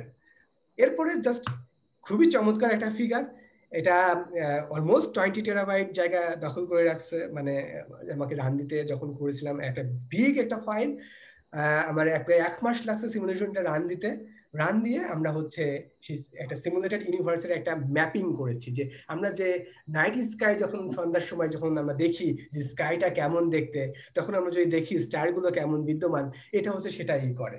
বিশেষ করে মিডল ফিগারটা ম্যাগনিফিকেশন, এখন এখানে দেখেন ম্যাগনিফিকেশনের ভ্যালু কি 1 এ সীমাবদ্ধ আছে সব জায়গায়, না, বরঞ্চ ম্যাগনিফিকেশন ভ্যালুটা দেখেন কমে গেছে এবং অনেক গুণ বেড়ে গেছে। সেটাই কি আইডেন্টিফাই করে, সেটা আইডেন্টিফাই করে এমন করে যে আসলে আমরা যে স্টারগুলো বা গ্যালাক্সিগুলো দেখতেছি সেখানে এই আমাদের সিমুলেটেড ইউনিভার্সের কি হচ্ছে, due to the mass distribution variations আমরা অনেক ম্যাগনিফাই ইমেজ দেখতে পারি, অনেক ডিম্যাগনিফাই ইমেজও দেখতে পারি।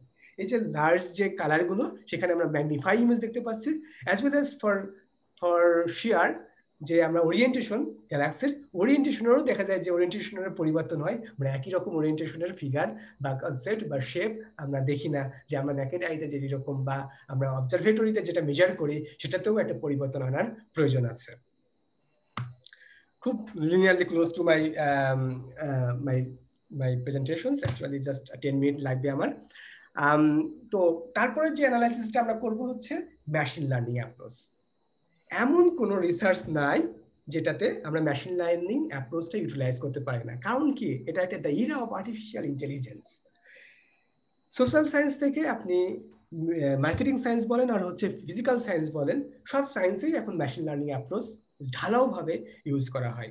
এমনকি আপনি ফিজিক্যাল সায়েন্সের আপনি ফিজিক্সের ধরেন কন্ডেন্স ম্যাটার ফিজিক্স বলেন, নিউক্লিয়ার ফিজিক্স বলেন বা প্লাজমা ফিজিক্স বলেন, সব কিছুতেই এখন মেশিন লার্নিং অ্যাপ্রোচগুলো ইউজ করা হয়। আগে চিন্তা করা হতো যে কিভাবে চিন্তা করা হতো, যে আগে চিন্তা করা হতো যে মেশিন কি এটা করতে পারবে, কিন্তু এখন কোশ্চেন করা হয় যে মেশিন কি করতে পারবে না।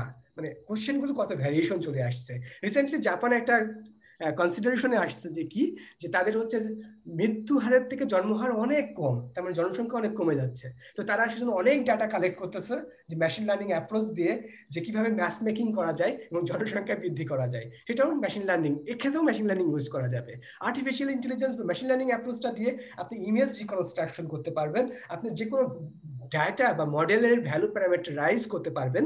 এখানে দেখেন একটা আছে, আমরা খুব পপুলার ফিগার মোনালিসার ছবিটা ইমেজ রিকনস্ট্রাকশন করে, এখন যদি সে যদি দেখে মানুষের ছবি যদি সে এঁকে থাকে লিওনার্দো দা ভিঞ্সি, তাহলে সেটা দেখতে কেমন হবে সেটা এখন দেখতে পাচ্ছি যে ইমেজ রিকনস্ট্রাকশন করে মেশিন লার্নিং অ্যাপ্রোচ দিয়ে আমরা দেখি যে এটা আসলে কেমন হতে পারে।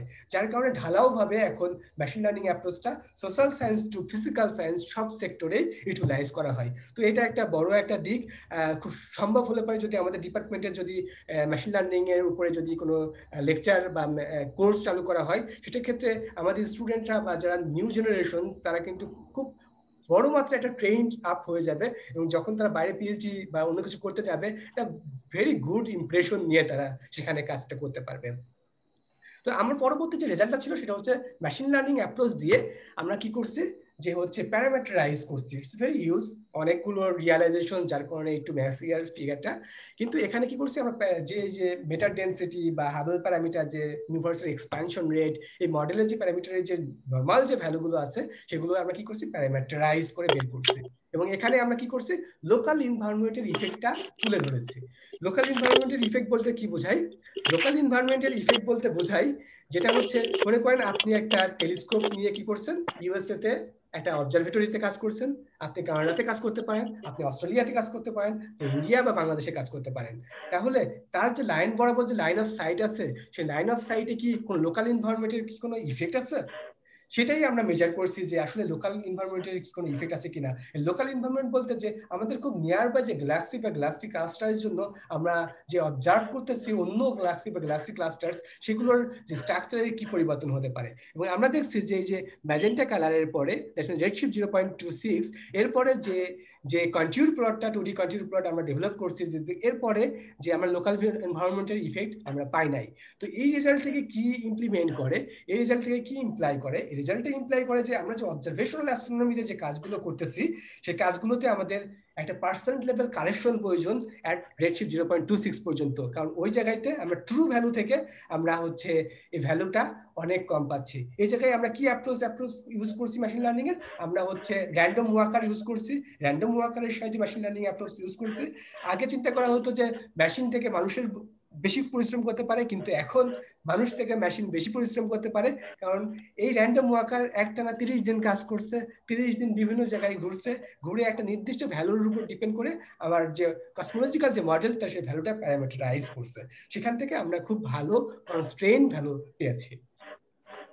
তাহলে কনক্লুশন আমরা যেটা আমি বলতেছিলাম যে মেশিন লার্নিং অ্যাপ্রোচটা মেশিন লার্নিং অ্যাপ্রোচ নিয়ে আমি একটা ভিডিও বানাইছি ইন মোর জেনারেল, কি কারণে এটা ইম্পর্টেন্ট আমাদের কোর্সে বা মাস্টার্স কোর্সগুলোতে ইম্পর্টেন্ট, কি কারণে একটা নর্মাল একটা ভিডিও করছি আমি। সেই ভিডিওতে আমি দেখাবো যে কিভাবে ইমেজ কনস্ট্রাকশন করে, ইমেজ রিকনস্ট্রাকশন করে, এটা নর্মাল থিং, কিভাবে এটাকে ভিজুয়ালাইজ করা যায়, কিভাবে এটাকে জীবন্ত করা যায় সবকিছু, এবং সব রকম মডেল, নিউক্লিয়ার ফিজিক্স বলেন, কোয়ান্টাম ফিজিক্স বলেন, বা অ্যাস্ট্রোনমি বা কসমোলজিক্যাল ফিজিক্স বলেন, সব ক্ষেত্রেই আমরা হচ্ছে এটাকে কিভাবে ইউটিলাইজ করতে পারি সেটা নিয়ে একটা ভিডিও আমি লাস্ট 2 মিনিট দেখাবো। জাস্ট আমার এখানেই শেষ। কনক্লুশনে আমরা কি বলতে পারি? কনক্লুশনে আমরা দেখলাম যে আমরা যে স্ট্রাকচার গুলো দেখছি সেটা কি একটা একটা ম্যাগনিফাই আকারে দেখতে পারি, ডিম্যাগনিফাই আকারে দেখতে পারি, এবং যে অবজারভেশনাল যে ডাটাগুলো আছে আমাদের কি করতে হবে টেলিস্কোপের মাধ্যমে, সেগুলো একটা কি পার্সন লেভেল কারেকশন দরকার। এবং লোকাল এনভায়রনমেন্টের ইফেক্টও আমরা পাচ্ছি, যে লোকাল এনভায়রনমেন্টের ইফেক্টের জন্য আমরা যে লাইটগুলো ট্রাভেল করাচ্ছি, যে গ্যালাক্সি বা স্টারগুলো মেজার করতেছি, তার স্ট্রাকচার, তার ওরিয়েন্টেশনের একটা পরিবর্তন হতে পারে। Finally, special thanks to my supervisor, especially Garant, and my co-supervisor from Sydney University, and my co-supervisor Christoph from University of Tasmania, and one of my collaborators is Sonia Akhtar Ima. তার আরেকটা পরিচয় আছে, সে হচ্ছে department of ফিজিক্সেরই আমাদের Jahangirnagar university 39 batch, এবং সে আমার beloved wife. তো আমরা একই সবচেয়ে বড় কথা, আমরা মাস্টার্সে যখন থিসিস করছিলাম একজন শিক্ষকের আন্ডারে, মামুন স্যারের আন্ডারে থিসিস করছিলাম, এবং আমরা যখন পিএইচডি করতে আসছি এখানেও আমাদের সুপারভাইজার সেম, প্রফেসর গ্যারেন্ট। আমরা দুজনই একই সাথে একই সুপারভাইজারের আন্ডারে এখানে কাজ করতেছি। তো আমি জাস্ট 2 মিনিটের একটা ভিডিও দেখাবো, তারপর দিবাবুকে দিয়ে দেবো জাস্ট 5 মিনিটস কোশ্চেন যদি আনসারিং কিছু থাকে। তো 2 মিনিটের ভিডিওর জন্য আমার জাস্ট একটা ভলান্টিয়ার একজন প্রয়োজন। আমি জাস্ট স্টপ শেয়ার করব স্টুডেন্টের মধ্যে থেকে, যে কেউ যদি ই করতে পারে, আমি নাম বলতে পারি, যদি কেউ আসে তাহলে খুবই ভালো হয়। আমি কিছু ফিগার দেখাবো, জাস্ট ছবিগুলো দেখে জাস্ট সায়েন্টিস্টগুলোর নাম বলতে হবে, আমি হেল্প করবো, শেয়ার করবো সব কিছুর বিষয়ে, সেগুলো থেকে আরো একটু ভালো হবে। তো দেখা যাক, এখানে একজনকে আমি পাচ্ছি, নাম হচ্ছে নভিন ফারহান, আমাকে প্রথম দেখাচ্ছে। তুমি কি আছো? আমি মনে হয় এটা স্টুডেন্ট। জাস্ট 1 মিনিট ভলান্টিয়ারি লাগবে আমার একটা। নভিন ফারহান কি আছে? ওকে, আমি তানভীর ইসলাম রাজীবের কাছে যাই, যেহেতু আপাতত যেহেতু নক পাচ্ছি না। রাজীব কি আমাকে শুনতে পাচ্ছে? কিছুটা। ওকে, তাহলে কি আরিফ স্যারের কাছে যাবো আমি? আরিফ স্যার কি আপনি আমাকে শুনতে পাচ্ছেন? আমি কারণ ভয়েস কম শুনতে পাচ্ছি আমি। Okay, go on, we are here, so we will be all your volunteer, don't worry. Okay, that's good. So আপনারা কি কোনো ছবি দেখতে পাচ্ছেন, image? Not yet. Yep. Perfect. So একটা সায়েন্টিস্ট দেখতে পাচ্ছেন, সায়েন্টিস্ট মেরি কুরি, আমরা সবাই জানি। তো তারপরে একজন সায়েন্টিস্ট আসছে, তার নাম হচ্ছে আলবার্ট আইনস্টাইন, তার ইমেজ এটা অনেক ইয়াং কালের। আর একটা সায়েন্টিস্ট হচ্ছে, এটা হচ্ছে স্যার আইজ্যাক নিউটন, ইনি হচ্ছেন স্টিফেন হকিং, ইনি হচ্ছেন টেসলা। এই যে ইমেজগুলো দেখছেন, আমরা ইমেজগুলোকে রিকনস্ট্রাক্ট করলে মেশিন লার্নিং অ্যাপ্রোচ ইউজ করে আমরা দেখতে চাই। আমাদের প্রিয় ডিপার্টমেন্টের বর্তমানে head Tahmina madam, sorry madam, এবং কিছু স্যার আছেন, আমি আপনাদের কিছু ইমেজ ইউজ করছি দেখানোর জন্য, আর জিনিসটা আমরা ভিজুয়ালাইজ করলে আসলে সবাই খুব ভালোভাবে বুঝতে পারবে। আমাদের ইভারগ্রিন স্যার, সালাউদ্দিন স্যার তার বারান্দাতে দাঁড়িয়ে আছেন। আমাদের ফরিদ আহমেদ স্যার, আমাদের মামুন স্যারের সেই ইয়াং কালের ছবি, এবং আমাদের আরিফ স্যার। ওকে, তো এখন এটাকে যদি আমরা হচ্ছে মেশিন লার্নিং অ্যাপ্রোচটা দিয়ে অ্যাপ্লাই করি, এবং সেটাকে যদি আমরা মানে ভিজুয়ালাইজ করতে চাই যে আসলে কিভাবে কি হবে, মানে ভিজুয়ালাইজ করলে পারে এটা কি করা যায়, সেই ইমেজগুলো থেকে আমি জাস্ট একটা মেশিন লার্নিং অ্যাপ্রোচ, এটা পাবলিকলি অ্যাভেলেবল অ্যাপ্রোচ, তো তাদের অ্যাপ্রোচ থেকে আমি সেটা দেখাচ্ছি যে মেশিন লার্নিং কি করতে পারে বা পারে না। আমরা যে একটা ফিগার দেখছিলাম যে মেরি কুরির, মনে আছে? আমরা কি স্লাইড কি দেখতে পাচ্ছেন স্যার? হ্যাঁ, ওকে, ফাইন। আমি একটা ভিডিও অন করছি, সেই ইমেজ থেকে দেখেন কিভাবে রিকনস্ট্রাকশন করে জীবন্ত করতেছে by using machine learning approach.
আমাকে একটু হাসাও নাই কেন?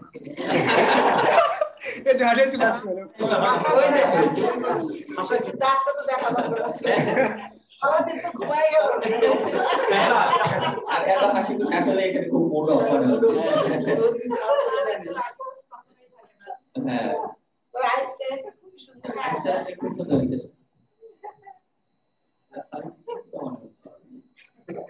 থ্যাংক ইউ রাসেল, কি দেখাচ্ছ? ভিডিও বানাচ্ছে যে লাইভটি যারা বানাচ্ছে যে কত 60 বছর এটা ম্যাডাম, এটা একটা মেশিন লার্নিং অ্যাপ্রোচ। যে অ্যাপ্রোচটা হচ্ছে এটা হচ্ছে এই অ্যাপ্রোচটা ইউজ করে আমরা হচ্ছে মানে একটা ছবি থেকে জীবন্ত আকারে করতে পারি।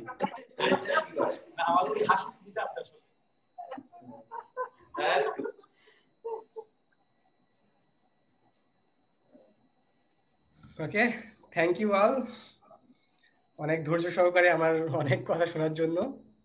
এই রাসেল, আমাকে একটু প্রশ্ন উত্তর দাও। জি ম্যাডাম। তুমি এই যে কি হান্টিং বলছো, ফার্স্ট লাইট হান্টিং। জি, ফার্স্ট লাইট হান্টিং বলতে তুমি একেবারে সেই আদি যেটা আমাকে বলি প্রিমর্ডিয়াল ব্যাকগ্রাউন্ড রেডিয়েশন গুলো, ওটা নাকি জাস্ট 200, 400, 800, 1000 ম্যাডাম আমরা হচ্ছে যখন লাইট একটা মানে আমাদের যে অ্যাস্ট্রোনমিতে আমরা নরমালি মিটার কিলোমিটার রেঞ্জে আমরা কোনো কিছু মেজার করি না, অ্যাকচুয়ালি আমরা মেগা পারসেক রেঞ্জে মেজার করি। মেগা পারসেক বলতে সেটা হচ্ছে মনে করেন যে হচ্ছে 3 × 10⁻19 কিলোমিটার। তো এটা আমরা রেডশিফট জেড ইকুয়াল টু 0.11। তো ওই যে রেডিয়েশন রেঞ্জে যেতে গেলে পরে ম্যাডাম আমাদের কম্পিউটেশনালি যেটা চ্যালেঞ্জিং ইস্যু, এটা যে যত স্পেস দরকার, যত টেরাবাইট বা গিগাবাইট যত দরকার, সেটা আসলে আমাদের এখানে এত সাপোর্ট পাবো না। এবং দেখা যাচ্ছে রান দিতে গেলে পরে আমাকে বছরের পর বছর ওয়েট করতে হবে সেই সিমুলেশনটা রান হওয়ার জন্য। যার কারণে আমরা কি করছি যে আমরা অ্যারাউন্ড 2000 মেগা পারসেক পার এইজ, 2000 মেগা পারসেক পার এইজ মানে কিন্তু হিউজ ডিস্টেন্স। বিকজ এই 2000 এর সাথে আপনাকে 3 টাইমস 10⁻19 কিলোমিটার গুণ করলে পারে একটা এই ডিস্টেন্সে হচ্ছে আপনার যে গ্যালাক্সি বা গ্যালাক্সি স্টার গুলো আছে, ওই রেঞ্জের যে সোর্স গুলো আছে, যে লাইট ট্রাভেল করলে পারে সেখানকার ক্যারেক্টারিস্টিক্স গুলো, সেখানকার স্ট্রাকচারের গুলোর যে কোনো চেঞ্জ হচ্ছে কিনা সেগুলো আমরা জাজ করতে পারবো। হ্যাঁ অবশ্যই আপনার যেহেতু এখন আমার অ্যালগোরিদম হয়ে গেছে প্রায় 1000 লাইনের অ্যালগোরিদম, ম্যাডাম আমি বলছি আমরা নিজেটা ডেভেলপ করছি, যেটা এটা 2 বছর ধরে। তো এটা দিয়ে আপনি যে কোনো রেঞ্জ পর্যন্ত ফোটনকে ট্রাভেল করাতে পারবেন। কিন্তু এখন দরকার কি আপনার ক্যাপাসিটি, যে আপনার কম্পিউটারে কতটুকু ডেটা স্টোর করতে পারবে, আপনি কম্পিউটারে কতটুকু সাপোর্ট দিতে পারবেন, তার উপর বেস করে ইটস কম্পিউটেশনালি চ্যালেঞ্জিং, তাছাড়া আর কিছুই না। হ্যাঁ এখন স্টিল না মেটার ডোমিনেটেড ইউনিভার্সে আছি, এখন পর্যন্ত মেটার ডোমিনেটেড ইউনিভার্সে আছি। মেটার ডোমিনেটেড ইউনিভার্সের আর্লি স্টেজ যেটা হচ্ছে সেটা হচ্ছে রেডিয়েশন ডোমিনেটেড। সেই রেডিয়েশন ডোমিনেটে গেলে পরে আরো ইফেক্ট নিয়ে আমরা পর্যালোচনা করতে পারবো। এবং সেই জায়গায় কিন্তু মেটার ডোমিনেটেডই আছে না, মেটার ডোমিনেট আর্লি একদম যেমন পপুলেশন 1 স্টার যদি আমরা বের করতে পারি, আমরা তো তুমি জানো যে তোমরা পপুলেশন 1 না, ওইটা হচ্ছে ম্যাডাম ওটা হচ্ছে পার্টিকেল ফিজিক্সের। তো আমাদের কি হয়, এটা হচ্ছে কসমিক মাইক্রোওয়েভ ব্যাকগ্রাউন্ড, যেটা রেডিয়েশনের পরে যেটা আসে সেটা হচ্ছে মেটার ডোমিনেট, তারপরে ডার্ক এনার্জি ডোমিনেটেড, যেটা বর্তমানে আমরা ডার্ক এনার্জি ডোমিনেটেড ইরাতে বসবাস করছি। তো আমরা জি ডার্ক এনার্জি ডোমিনেটেডে আছি।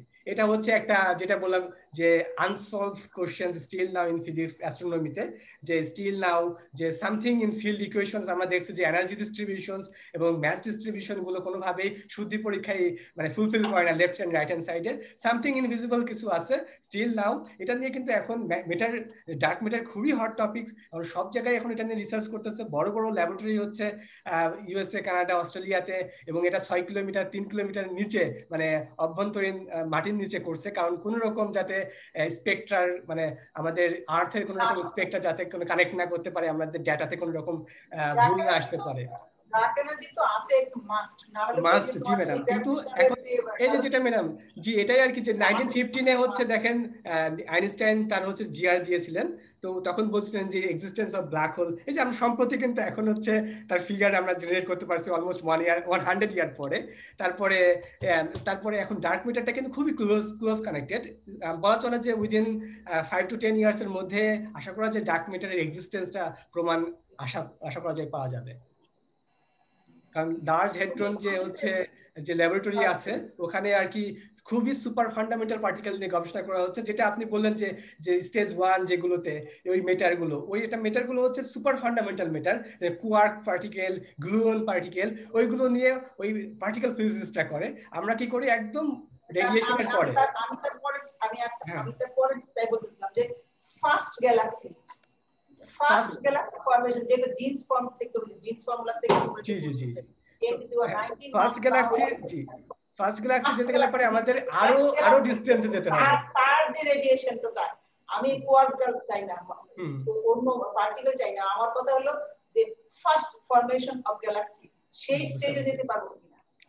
এটা হচ্ছে আমি বললাম ম্যাডাম, আমার যে অ্যালগরিদমটা আমরা ডেভেলপ করছি এটা আপনি একদম বিগ ব্যাং পর্যন্ত যেতে পারবেন অ্যালগরিদম দিয়ে, কিন্তু এখন আমাকে সাপোর্ট দিতে হবে কম্পিউটেশনালি, যে আমাদের যে কম্পিউটারের যে জায়গাটা লাগবে, যে যেমন হচ্ছে যে আপনারা যে ব্ল্যাক হোলের যে ইমেজটা দেখছেন, ইমেজটা তো মাত্র কয়েক কিলোবাইট বা 1 মেগাবাইট আপনি দেখতে পাচ্ছেন, কিন্তু যে ডেটা থেকে যারা রিকনস্ট্রাক্ট করছে ওটাকে বলে পিকোবাইট, বা আই থিঙ্ক আমি ঠিক ভুলে গেছি একটা আছে, যেটা প্রায় একটা 1000 গিগাবাইটের প্রায় 1 লাখ গিগাবাইটের সমন্বয়, এরকম টাইমসের একটা জিনিস।